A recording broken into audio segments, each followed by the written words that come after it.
अच्छा, आज का तो हिंदी की जो टॉपिक है, एक तो गौरापंत शिवानी के बारे में बताऊँगा, ठीक है? इनका जन्म हुआ था 1923 में, इतना याद रखना बस। अच्छा, ऐसे याद रखना गौरापंत शिवानी जो है, इसकी एक कैंजा थी जो बहुत ज़्यादा हरामी थी, ठीक है? वो क्या करना चाहती थी, इसकी शादी जल्द से जल्द कराना चाहती थी, ठीक है? तो ऐसे याद रख लेना शिवानी जो थी, जब गहरी नींद में थी, तो इसकी कैंजा ने अतिथियों को बुलाया, गेंदा गेंदा जो होता है ना गेंदा, गेंदा के फूलों की क्या बनाई, पुष्पहार बनाई और फिर 20 कन्याओं को बुलाया और 14 फेरे करवाए। 7 फेरे होते हैं बेसिकली, लेकिन 14 फेरे करवाए शादी में, ठीक है? और इसकी अपराधिनी कौन थी? इसकी कैंजा थी, ठीक है? इसकी क्या थी? कैंजा थी, ठीक है? और वहाँ पर भी वही सब कारनामा लाल हवेली में हुआ, ठीक हो गया? तो अगर ये सब आपसे पूछा जाए किसकी रचनाएँ हैं, तो ये रचनाएँ किसकी हैं? गौरापंत शिवानी की है, ठीक हो गया? और फिर जो है गौरापंत शिवानी ने अपनी आत्मकथा लिखी है जिसका नाम क्या है? सुनहु तात यह अमर कहानी, ठीक है? अपनी ये जितनी भी कहानी हुई है ना, ये बताना चाह रही है आत्मकथा में अपनी गौरापंत शिवानी, ठीक है? तो सुनहु तात यह अमर कहानी किसकी है? गौरापंत शिवानी की है, ठीक है? अगला है कंठ्य वर्ण, मतलब कंठ्य स्वर, कंठ्य स्वर अ आ हो गए, ठीक है? और क वर्ग भी होता है, क वर्ग भी होता है, ठीक है? तालव्य हमारा ई हो गए हमारे, च वर्ग भी होता है, ठीक है? मूर्धन्य हो गया हमारा री, ठीक हो गया? मूर्धन्य क्या हो गया हमारा? री हो गया, ठीक है? ओष्ठ हो गया हमारा उ, ठीक हो गया? कंठ तालव्य हो गया हमारा ए ऐ क्या हो गया हमारा? कंठ तालव्य। और कंठोष्ठ स्वर क्या हो गया हमारा? ओ औ क्या हो गया हमारा? कंठोष्ठ स्वर होता है हमारा, ठीक हो गया? ठीक हो गया? मूर्धन्य हमारे ट वर्ग होते हैं, ठीक है? ओष्ठ हमारे प वर्ग होते हैं, ठीक है? और ये बहुत ज़्यादा इंपॉर्टेंट है, कंठ तालव्य ए ऐ कंठोष्ठ ओ औ, ठीक है? अब इकोनॉमिक्स का टॉपिक है, देखो। अच्छा, गरीबी के आकलन हेतु बनाई गई समितियाँ, गरीबी एक टॉपिक है आपके सिलेबस में, उसकी आकलन के लिए, गरीबी को आकलन के लिए बनाई गई प्रमुख समितियाँ, ठीक है? ऐसे ही लिखना। एक तो बनाई गई समिति, ठीक है? मतलब कि आकलन करने के लिए कुछ लोगों की समिति बनाई, कुछ लोगों का समूह बनाया, ठीक है? तो एक तो बनाई थी रथ तथा दांडेकर आयोग, ठीक है? रथ तथा दांडेकर आयोग मतलब कि जो लोग होते हैं ना, अगर जो लोग समिति बनाते हैं, जो उनके हेड होते हैं ना, उसी के नाम से वो समिति जानी जाती है, ठीक है? तो रथ या दांडेकर आयोग बनाया था 1971 में, ठीक है? उन्होंने आधार वर्ष लिया था 1960-61 का। आधार वर्ष का मतलब होता है कि जो मतलब क्या कहते हैं, उस वक्त भी जो गरीबी है उसका एक वर्ष लेना। मान लें अगर मैं आज की गरीबी बना रहा हूँ तो 2026 में कितनी गरीबी हुई, मैंने वो अगर मैं बता रहा हूँ तो मैंने 2026 आधार वर्ष लिया। अगर मैं 2020 में लोगों की गरीबी देख रहा हूँ, अब 2020 में देख रहा हूँ, तो 2020 क्या हुआ? आधार वर्ष हुआ। ऐसे ही आधार वर्ष लिया था इन्होंने 1960-61 को, ठीक है? रथ तथा दांडेकर आयोग ने, ठीक है? 1971 में। और ग्रामीण तथा शहरी दोनों क्षेत्रों के लिए इन्होंने 2250 कैलोरी प्रतिदिन कर दी थी, ठीक है? इन्होंने ऐसा बोला था कि 2250 कैलोरी अगर व्यक्ति नहीं ले पा रहा है एक दिन की, चाहे वो ग्रामीण में रहे चाहे वो शहर में रहे, तो वह क्या है? गरीब है। इन्होंने ऐसा बोला था, ठीक है? उसके बाद वाई की अलग समिति आई 1977 में। 1977 में ये समिति बनी, इन्होंने रिपोर्ट अपनी 2 साल के बाद 1989 में प्रस्तुत करी, ठीक है? इन्होंने कहा कि 2400 ग्रामीण लोग, अगर 2400 कैलोरी अगर ग्रामीण लोग ले रहे हैं तो वो गरीब नहीं है, इससे कम जो ले रहे हैं वो गरीब हैं। और 2100 कैलोरी अगर शहर वाले ले रहे हैं तो वो गरीब नहीं है, और इससे कम जो ले रहे हैं तो वो गरीब है, ठीक हो गया? तो ये वाई की अलग समिति ने ये रिपोर्ट बनाई थी, ठीक है? फिर आए हमारे डी टी लकड़ावाला, इन्होंने 1989 में समिति बनाई, इन्होंने रिपोर्ट अपनी 4 साल बाद दी 1993 में, ठीक है? उसके बाद आए सुरेश तेंदुलकर समिति, इन्होंने 2004-5 में एक समिति बनाई, इन्होंने रिपोर्ट प्रस्तुत की 2009 में, ठीक हो गया? गरीबी गणना का आधार वर्ष इन्होंने एमआरपी को माना, ठीक है? इन्होंने गरीबी गणना का आधार क्या माना? एमआरपी को। अभी तक वो वर्ष मान रहे थे ना, ठीक हो गया? अब इन्होंने एमआरपी को माना, ठीक है? मतलब मिक्स्ड रिकॉल या रेफरेंस पीरियड, ठीक हो गया? इसको इन्होंने माना। पूछ लेगा आपसे गरीबी गणना का आधार वर्ष एमआरपी को किसने माना था? तो सुरेश तेंदुलकर समिति ने माना था, ठीक है?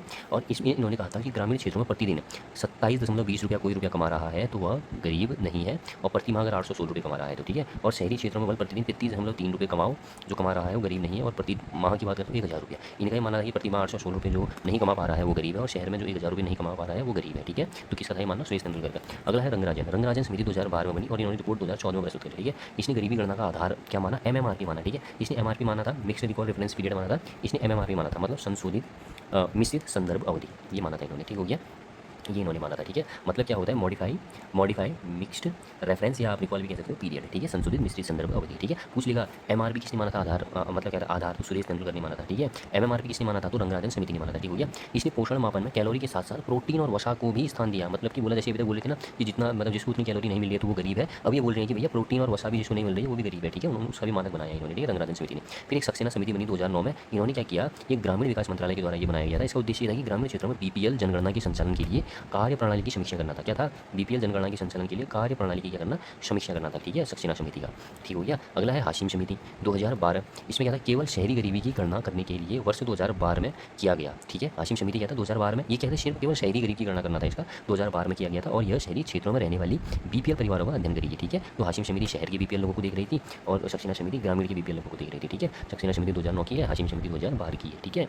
अब पॉइंट है हमारा हिस्ट्री का। अच्छा, रॉबर्ट क्लाइव के बारे में हम जानते हैं, 1757 से लेकर 1760 तक रहे थे, ठीक है? इतना याद रखो बस, हो गया? इन्होंने द्वैध शासन की व्यवस्था करी थी, बंगाल में द्वैध शासन व्यवस्था करी थी इन्होंने, ठीक हो गया? और इलाहाबाद की संधि 1765 के द्वारा कंपनी को विदेशी राजनीतिक और संवैधानिक व्यवस्था में दखल देने का अवसर मिल गया, यहीं से ब्रिटिश शासन की नींव पड़ी, ठीक है? तो आपसे पूछेगा इलाहाबाद की संधि कब हुई? तो 1765 में हुई, ठीक है? इसी संधि के बाद क्या हुआ? कंपनी को देश में जो राजनीतिक और संवैधानिक व्यवस्था में दखल देने का अवसर मिल गया, ठीक है? यहीं से ब्रिटिश शासन की नींव पड़ गई थी, ठीक हो गया? मतलब रॉबर्ट क्लाइव के समय पे ही क्या हुई थी? इलाहाबाद की संधि हुई थी। द्वैध शासन व्यवस्था किसने की थी? रॉबर्ट क्लाइव ने की थी, ठीक है? अच्छा, बंगाल के लिए इसने 2 उप दीवान बनाए थे, ठीक है। बंगाल के 2 उप दीवान बनाए थे रॉबर्ट क्लाइव ने, ठीक है। एक तो मोहम्मद रजा खां, दूसरा राजा शिताब राय, ठीक है। अगला है हमारा रेगुलेशन एक्ट 1773।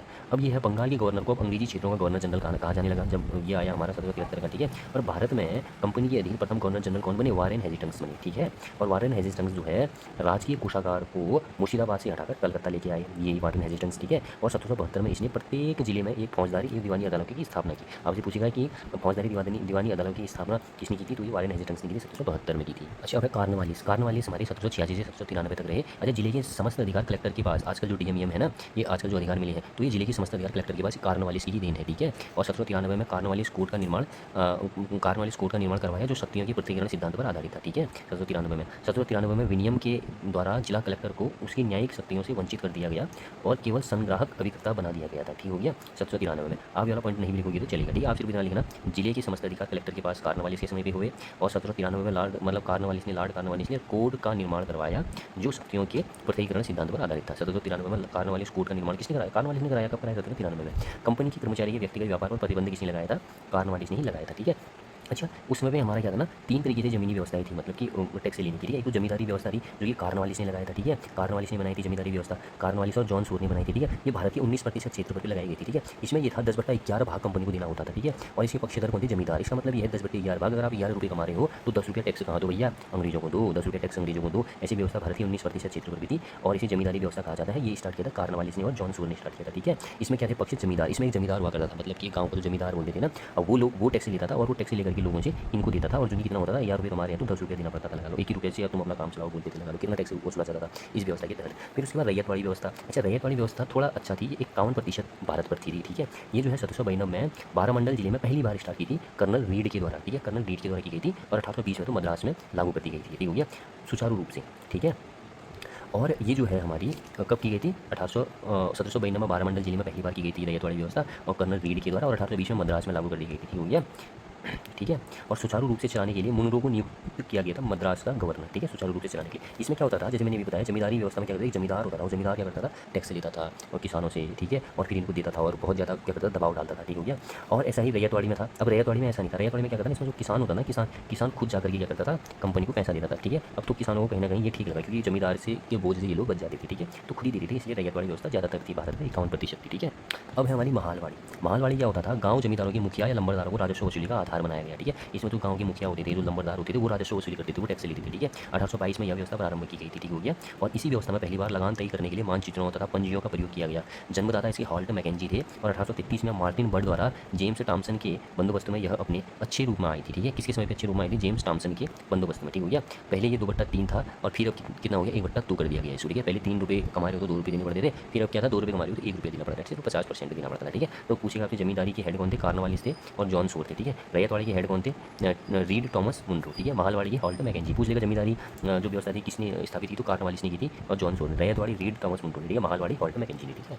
अब है पॉलिटी का अनुसूचियाँ। अनुसूचियाँ कितनी है हमारे पास? अभी 12 अनुसूचियाँ हैं, ठीक है। पहले 8 ही अनुसूचियाँ थी मूल संविधान में, जब संविधान लिखा गया था। पहली अनुसूची में क्या है? 28 राज्य के बारे में बताया गया है और 8 संघ शासित क्षेत्रों के उल्लेख बताया गया, ठीक है। मान लो आप कोई अनुसूची है तो फर्स्ट में तो यही बताओगे ना कि इस देश में कितने राज्य हैं और कितने संघ शासित प्रदेश है, केंद्र शासित प्रदेश है, तो ये पहले में है, ठीक है। पहले में। दूसरे में क्या है? वेतन और भत्ते और पेंशन, किसको कितनी वेतन भत्ते पेंशन, ये सब दूसरी अनुसूची में है। तीसरे में शपथ है, किसकी है? मंत्रियों की है और उच्चतम एवं उच्च न्यायालय की शपथ है तीसरे में, ठीक है। और राज्यों तथा संघीय क्षेत्रों की राज्यसभा में प्रतिनिधित्व का विवरण, ये 4 अनुसूची में है। चौथी अनुसूची में है राज्यों तथा संघीय क्षेत्रों में राज्यसभा में प्रतिनिधि का विवरण। जो राज्यसभा है ना हमारी, जो 250 सदस्य हैं, मतलब ये कौन संघ से आएंगे, मतलब क्या कहते हैं, और कौन राज्य से आएंगे, इसका विवरण है अनुसूची 4 में। 5 में क्या है? SC ST के प्रशासन और नियंत्रण के बारे में बताया गया। 6 में क्या है? असम मेघालय त्रिपुरा मिजोरम को इनको विशेष राज्य का दर्जा दिया जाता है, ठीक है। असम त्रिपुरा मेघालय मिजोरम, ठीक है। और 7वें में क्या है? संघ सूची, मतलब कि इसमें कर लगाने की शक्ति है, राज्य सरकार अलग कर लगाएगी, केंद्र सरकार अलग कर लगाएगी, ठीक है। संघ सूची के 17 विषय पर टैक्स लगाएगी हमारी केंद्र की सरकार और राज्य पर भी 66 ऐसे विषय हैं जिसमें टैक्स लगाएगी राज्य सरकार। और समवर्ती का मतलब यह है कि राज्य और केंद्र दोनों लगाएगी, जो कि 47 है, ठीक हो गया, ठीक है। और अगला है हमारा,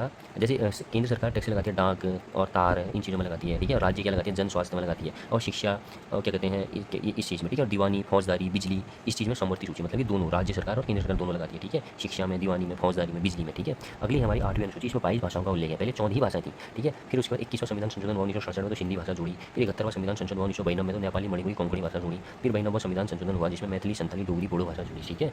अगला हमारा 1951 में पहले संशोधन मतलब क्या कहते हैं, 9वीं अनुसूची कब जोड़ी, 1951 में जब पहला संविधान संशोधन हुआ तब जोड़ी, ठीक है। इसके अंतर्गत राज्य द्वारा संपत्ति के अधिग्रहण की विधियों का उल्लेख किया गया है, ठीक है। इस अनुसूची में सम्मिलित विषयों को न्यायालय में चुनौती नहीं दी जा सकती, कहा जाता है, ठीक है। अगर उस संविधान का उल्लंघन करने को फिर चुनौती दी जा सकती है, ठीक है। 284 अधिनियम ऐसे हैं इस अनुसूची में, ठीक हो गया।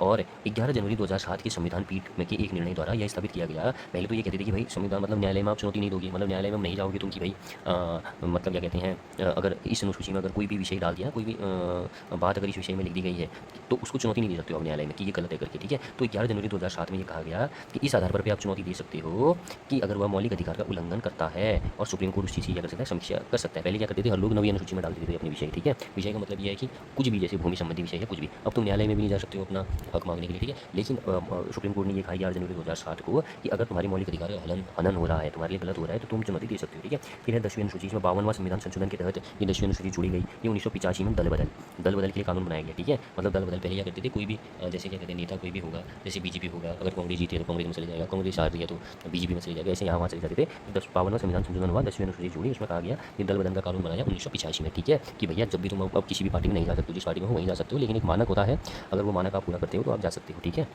और 11वीं अनुसूची है अब 73वां संविधान संशोधन, इसमें 29 विषय प्रदान किए गए हैं, किसको, पंचायती राज को, ठीक हो गया। 29 विषय प्रदान किए गए हैं पंचायती राज को। 1993 में 73वां संविधान संशोधन आया था, ठीक है। 29 विषय मतलब 29 विषय पे जो कानून है छोटे मोटे, वो कौन बनाएंगे, पंचायती राज वाले बनाएंगे, ठीक है। मतलब 29 विषय पे वो अपना काम कर सकते हैं, ठीक है। फिर 12वीं अनुसूची आई, 74वां संविधान संशोधन, ये भी 1993 में आया, ठीक है। तो शहरी क्षेत्र में स्थानीय स्वशासन, ये तो ग्रामीण क्षेत्र में था, पंचायत हमारे प्रधान ग्रामीण में होते हैं, और शहरी क्षेत्र में स्थानीय स्वशासन संस्थाएं का कार्य करने के लिए 18 विषय बताए गए, जैसे नगर पालिका तो अनुसूची 12 में आती है। 74 संविधान संशोधन 1993 के तहत जोड़ा गया। और ग्राम पंचायत प्रधान जो आते हैं 11वीं अनुसूची में 73वें संविधान संशोधन 1993 के दौरान जोड़ा गया। इसमें 29 विषय हैं, और इसमें कितने विषय हैं, शहर में 18 विषय हैं, ठीक है। अच्छा, अब है हमारा क्या, सरहिंदी नहर। जो सरहिंदी नहर है ये पंजाब में है, सतलज नदी पे है। केंद्रपारा नहर ये उड़ीसा में है, बिरूपा नदी पे है। केपी नहर ये आंध्र प्रदेश में है, कृष्णा पेन्नार में है। एडन नहर ये बंगाल में है, दामोदर में है। और जो त्रिवेणी नहर है ये बिहार में है, गंडक नदी पे है, ठीक है। अब देखेंगे हम हिमालय का वर्गीकरण। नदी घाटी के आधार पर सिडनी बुराड़ ने कश्मीर हिमालय, कुमाऊं हिमालय, नेपाल हिमालय और असम हिमालय बनाया है, ठीक है। सिडनी बुराड़ ने 4 भागों में बांटा है। कश्मीर या पंजाब हिमालय बोला है, सिंधु से सतलज नदी तक है, 560 किलोमीटर है बोला है। कुमाऊं हिमालय सतलज से काली नदी तक है बोला है, 320 किलोमीटर है बोला है। नेपाल हिमालय काली से तीस्ता नदी तक है बोला है, 800 किलोमीटर है बोला है। असम हिमालय तीस्ता से ब्रह्मपुत्र तक है, 720 किलोमीटर तक है बोला है। टोटल कितने किलोमीटर है, 2500 किलोमीटर तक है, ठीक हो गया।